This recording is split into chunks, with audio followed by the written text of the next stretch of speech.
আসসালামু আলাইকুম রহমতুল্লাহ বরকাত। প্রিয় দর্শক, ইএলটি উইথ সবুজ সাবজেক্ট চ্যানেল এবং উপজেলা পাবলিকেশন কলেজ সরেল থেকে সকলকে জানাচ্ছি স্বাগতম। আশা করি ভালো আছেন। দৈনন্দিনের মতো আজকেও আমি গুরুত্বপূর্ণ একটি বাক্য নিয়ে আপনাদের সামনে হাজির হয়েছি। আপনারা জানেন আমি সহজ ভাষায় ইংরেজি শিখাই এবং নিজেও শিখি।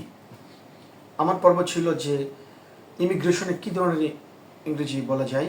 আমি গতকাল ইমিগ্রেশনের সম্পর্কে দুটি বাক্য বলেছিলাম। আজকে যে বাক্যটি বলবো এটা হলো ইমিগ্রেশন যাওয়ার পরে যখন আপনার পাসপোর্ট দেখবে তখন তারা বলবে যে আপনার টিকিটটা দেখান, আপনার টিকিটটা দেখান। ঠিক সেম আগে বলছিলাম show me, give me your passport, আর এখন হলো আপনার টিকিটটা দেখান, show me your ticket, show me your ticket.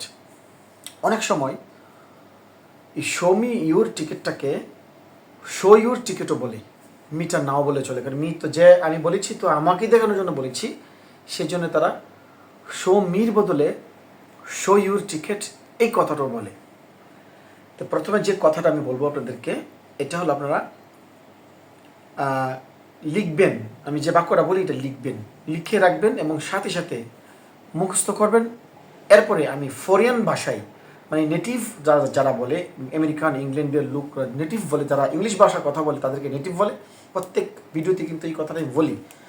তো আমি বলবো যে আপনারা যে ইমিগ্রেশনে বিদেশিরা কীভাবে এটা বলবে, মানে শো মি ইউর টিকেট, এই কথাটা তারা কী ভাষায় বলবে সেটা এখন আমি শেখাবো। তো ফার্স্ট কথা হলো, যখন আপনি বাক্যটা পাবেন, যেমন show me your ticket, show me your ticket, আপনার টিকিটটি দেখান, শো মি ইউর টিকিট, আপনার টিকিটটি দেখান, এভাবে আপনি 20 বার বলবেন, মুখস্থ করবেন। এটা ডেলিভারিটা আপনি 10 সেকেন্ডের মধ্যে দিয়ে বসবেন, মানে আরও কমিয়ে দিবেন। মনে করেন যেমন আমাকে যদি বলে আপনি টিকিটটা দেখান, সময় টিকিট, থ্যাংক ইউ, বা হিয়ার ইট ইস। হিয়ার ইট ইস তো বুঝি যে এই ধরেন, হিয়ার ইট ইস মানে কি নেন নেন নেন, আমরা বলি এই ধরেন ধরেন, এটা বলবেন হিয়ার ইট ইস। এই কথাটা আজকে লিখে দেবো, গত ভিডিওতে মনে হয় লেখা হয়নি, আজকে এটা লিখে দেবো। তাহলে আমাদের পর্বটা কী ছিল, যে আপনার টিকিটটি দেখান। তো শো ইউর টিকিট অথবা শো মি ইউর টিকিট, এই দুটা বাক্য বলবে সারা পৃথিবীর সকল ইমিগ্রেশনে।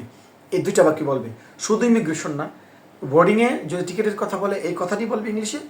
আর যদি বিমানের আগে দেখবেন যে যখন কাপড় টাপড় খুলে চেক করার পরে আমরা বিমানে ঢুকবো, এই মুহূর্তে একটা লাইন আপ হয়, বলে যে A category, B category, C category বলে, এই ক্যাটাগরি দাঁড়ায়, তখনও তারা অনেকে বলে যে টিকিটটা দেখান, তখন শো ইউর টিকিট এই কথাটা তারা বলবে।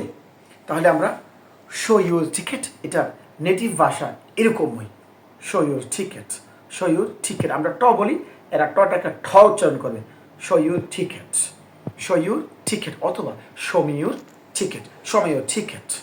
আশা করি শিখেছেন। নতুন ভিডিও নিয়ে হাজির হবো ইনশাল্লাহ আবার আজ বিকালে। আসসালামু আলাইকুম রহমতুল্লাহি ওয়া বারাকাতুহু।